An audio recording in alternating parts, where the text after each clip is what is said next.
میرے پیارے آقا صلی اللہ علیہ وسلم کے دیوانوں، اب یہ اللہ کی حدیں کیا ہے اور اللہ کی حد کو توڑنا کیا ہے؟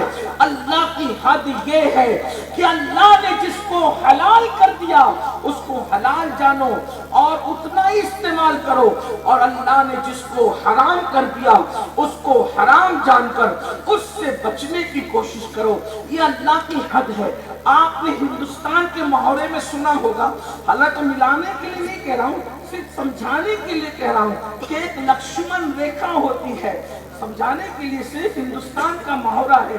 آپ نے یہ بھی سنا ہوگا اس لکشمن ریکھا کو جب تک کسی نے پار نہیں کیا، میں نام نہیں لوں گا لیکن آپ کو یہ محاورہ پتا ہوگا کہ لکشمن ریکھا کو جب تک کسی نے پار نہیں کیا وہ خاتون محفوظ رہی دشمن کے ہاتھ سے۔ جب اس نے لکشمن ریکھا کو پار کیا تو دشمن اٹھا لے گیا، اور جو مشکلات اس کے لیے تھی اس کی ایک طویل داستان ہے کہ داستان بیان کرنے والا بھی حیران ہے اور داستان سننے والے بھی حیران ہیں۔ اب یہ داستان کہاں تک حقائق پر مبنی ہے یہ تو لوگ جانے، مجھے اس کی کوئی بات نہیں، اس پہ کوئی تبصرہ نہیں کرنا، لیکن اللہ نے بھی ایک جو ہے وہ ریکھا قائم کی ہے، ایک لکیر قائم کی، ریکھا کہتے ہیں لکیر کو، ایک لکیر قائم کی ہے کہ مومنوں کو اسی حد میں رہنا، اس حد سے باہر نہیں نکلنا۔ اگر تم اس حد سے باہر نکلو گے تو تمہارا جو دشمن ہے شیطان، تمہارا جو دشمن ہے نفس، وہ تمہیں اچک لے گا اور پھر وہ تمہیں تباہ کرے گا، وہ تمہیں برباد کرے گا۔ اس حد کے اندر رہو۔ آپ سے میں پوچھنا چاہتا ہوں، ہماری ترقی کا راز اللہ کی قائم کی ہوئی حد کے اندر رہنا ہے، اللہ کی بنائی ہوئی ریکھا کے اندر رہنا ہے، لیکن ہم اس کا کتنا خیال کرتے ہیں؟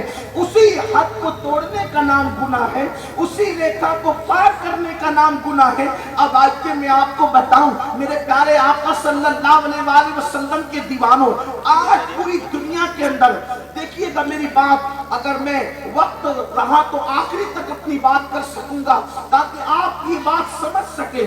دنیا کے اندر بیماری ہمیں نہ ہو اگر ہم گناہ نہ کریں، بیماری گناہ کی وجہ سے، یہ جو بڑی بڑی بیماریاں ہیں، گناہ کی توجہ کرنا، یہ بڑی بڑی بیماریاں ہیں اور گناہ کی وجہ سے۔ اللہ کرے وقت میں برکت رہے تاکہ پورا مضمون مکمل ہو سکے، کیونکہ یہ ایسی بات ہے اگر یہ مضمون مکمل نہ ہوا تو کئی غلط فہمیاں جنم لے سکتی دل و دماغ کے اندر۔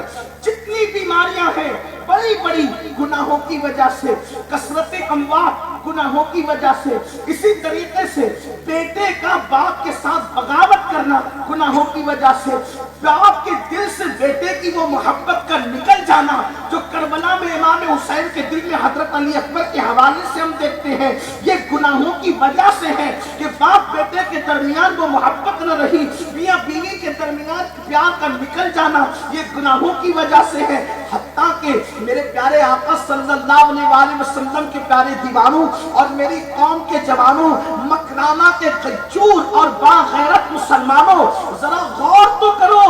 اللہ اکبر، جب قرآن مقدس میں آیہ کریمہ نازل ہوتی ہے وَمَا أَصَابَكُم مِّن مُّصِيبَةٍ فَبِمَا كَسَبَتْ أَيْدِيكُمْ، کہ تم پر جو بھی مصیبت آتی ہے وہ تمہارے عمل کی وجہ سے آتی ہے، تو اللہ کے رسول علیہ الصلوۃ والتسلیم اس کی تفسیر خود بیان کرتے ہوئے فرماتے ہیں، یعنی اگر کسی کے جسم میں آنکھ پھڑکتی ہے، آنکھ، آپ کے یہاں راجستھان میں پتہ نہیں آنکھ پھڑکنے پر کیا بات کرتے ہیں، لیکن ہمارے علاقے میں، مہاراشٹر کے علاقے میں، جس علاقے میں میں رہتا ہوں، لوگ کہتے ہیں سیدھی آنکھ پھڑکے گی تو خوشی ملے گی، الٹی آنکھ پھڑکے گی تو صدمے ملیں گے، مصیبت آئے گی۔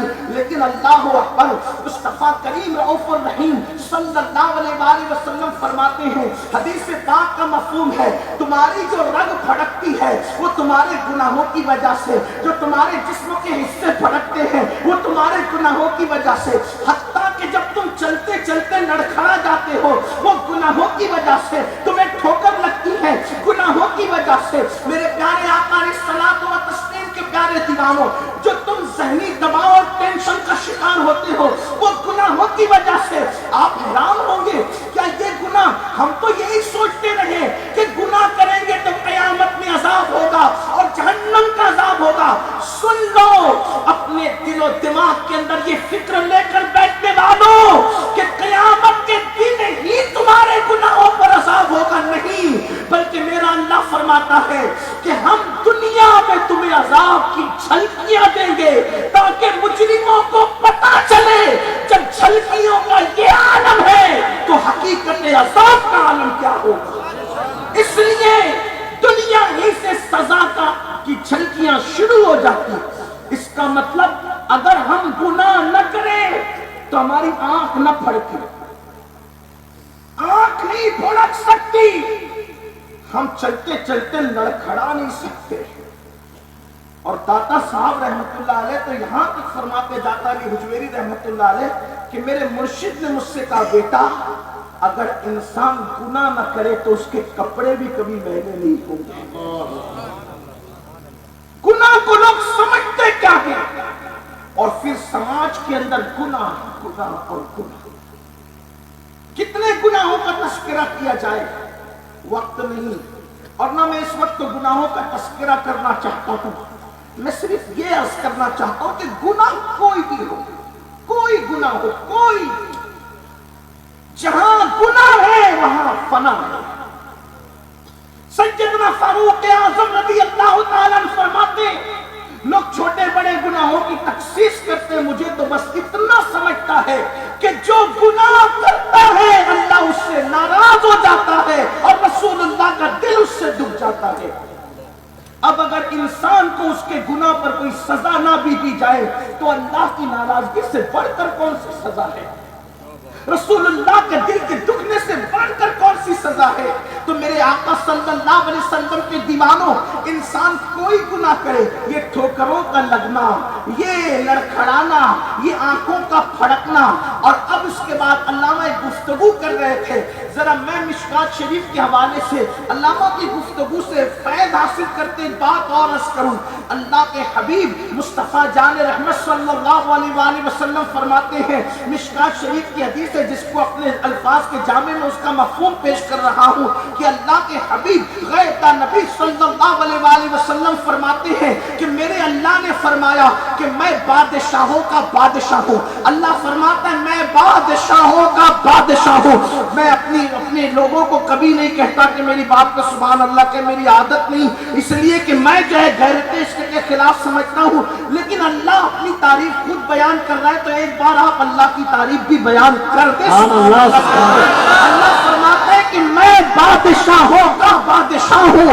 اللہ فرماتا ہے کہ میں بادشاہوں کا بادشاہ ہوں. میرا اللہ فرماتا ہے، حدیث پاک رسول اللہ بیان فرما رہے، اللہ فرماتا ہے جب میرے بندے میری نافرمانی کرنے لگتے ہیں، میری حدوں کو توڑنے لگتے ہیں، جب گناہوں پہ دلیر ہو جاتے ہیں تو اللہ فرماتا ہے کہ میں بادشاہوں کے دل میں، حکمرانوں کے دل میں ان کے لیے سختی پیدا کر دیتا ہوں، ان کے لیے سختی پیدا کر دیتا ہوں. اور جب وہ میرے فرما بردار ہوتے ہیں تو حکومتوں کے دل میں، حکمرانوں کے دل میں ان کی محبت پیدا کر دیتا ہوں. اب آگے بڑھنے سے پہلے میں یہاں ضرور عرض کروں گا، حکومتوں سے لرزنے والوں، صرف میں ملک ہندوستان کی بات نہیں کر رہا ہوں، پوری دنیا کی بات کر رہا ہوں. حکمرانوں سے لرزنے والوں، حکومتوں سے لرزنے والوں، اگر تمہارے لیے کسی نے رویہ سخت کر لیا ہے تو 1450 سال پہلے مصطفیٰ جان رحمت فرما رہے ہیں کہ اللہ فرماتا ہے جب تم میری نافرمانی کرو گے تو میں حکمرانوں کے دل میں تمہارے لیے سختی پیدا کر دوں گا، تمہارے لیے عداوت پیدا کر دوں گا. پھر اسی طریقے سے قانون بنتے رہیں گے، تمہیں نکالنے کے منصوبے بنتے رہیں گے، تمہیں ذلیل کرنے کے منصوبے بنتے رہیں گے، تمہیں رسوا کرنے کے منصوبے بنتے رہیں گے. یاد رکھو اللہ اکبر، میرے آقا صلی اللہ علیہ وسلم کے دیوانوں، کون سی نافرمانی ہے جو ہم نے چھوڑ دی ہے، کون سا گناہ ہے جو ہم نے چھوڑ دیا ہے. میرے آقا صلی اللہ علیہ وسلم کے دیوانوں، آج ایک فقیر کی صدا تمہارے دلوں پہ اللہ کرے دستک دے لے.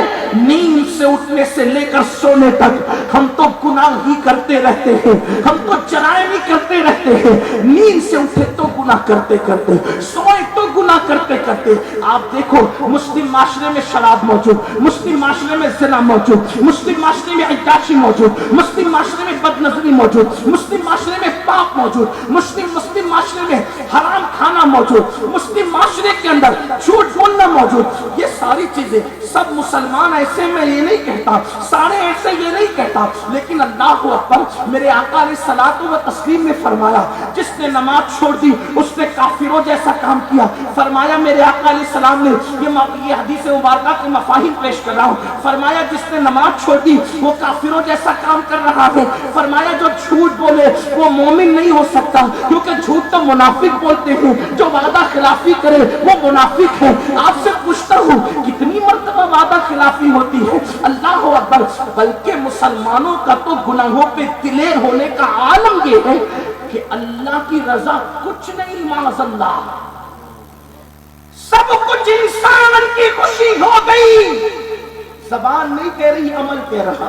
مثال کے طور پہ اللہ نے کہا جھوٹ نہیں بولنا. ٹھیک، دوست فون کرتا ہے، یار تو کہاں ہے؟ 10 بجے آنے کا بولا تھا، آیا نہیں. کون فون کر رہا ہے؟ دوست. کیا بول رہا ہے؟ یار میں گھر سے نکل چکا ہوں، تھوڑی دیر میں پہنچتا ہوں. آپ سے پوچھتا ہوں دوست کی خوشی کے لیے اللہ کو ناراض کر دیں؟ آپ نے ترجیح کس کو دی؟ عملی طور پر، زبانی طور پہ نہیں، عملی طور پر خالق کو دی کہ مخلوق کو؟ حق تو یہ تھا واللہ ورسولہ احق ان یرضوہ، اللہ اس کا رسول زیادہ حقدار ہے اس بات کے کہ ان کو راضی کیا جائے. لیکن ہائے رے مسلمان، جس اللہ نے تجھے روزی دی، جس اللہ نے تجھے پیدا کیا، جس اللہ نے تجھے سانسیں دی، جس اللہ نے تجھے اعضاء دیے، جس اللہ نے تیرا وجود بنایا، جس اللہ نے تجھ پہ کرم کی برسات کی، جس اللہ نے تیرے عیبوں پہ پردے ڈالے، تیرے جرائم پہ پردے ڈالے، جس اللہ نے تجھے مشفق و مہربان ماں باپ عطا کیے، اس اللہ کو تو ناراض کر رہا ہے ایک دوست کے لیے، جبکہ وہ مکار اتنا بدبخت ہے کہ اگر تیرا ایک عیب دیکھے تو 4 کو بولتا پھرے. اور وہ اللہ جس نے تیری ساری زندگی کے عیبوں پہ پردے ڈالے، تو اس اللہ کو ناراض کر رہا ہے ایک دوست کے لیے. وہ دوست جو تیرے مرنے کے بعد تیرے جنازے میں بھی شریک ہونے کے لیے نہ آئے، تو اس کے لیے اللہ کو ناراض کر رہا ہے. مجھے بتاؤ مسلمانوں، ہم دین پر ہے کہاں؟ ہم شریعت پر ہے کہاں؟ ہم نے اللہ کی رضا اور ناراضگی کو کوئی اہمیت ہی نہیں دی. معاذ اللہ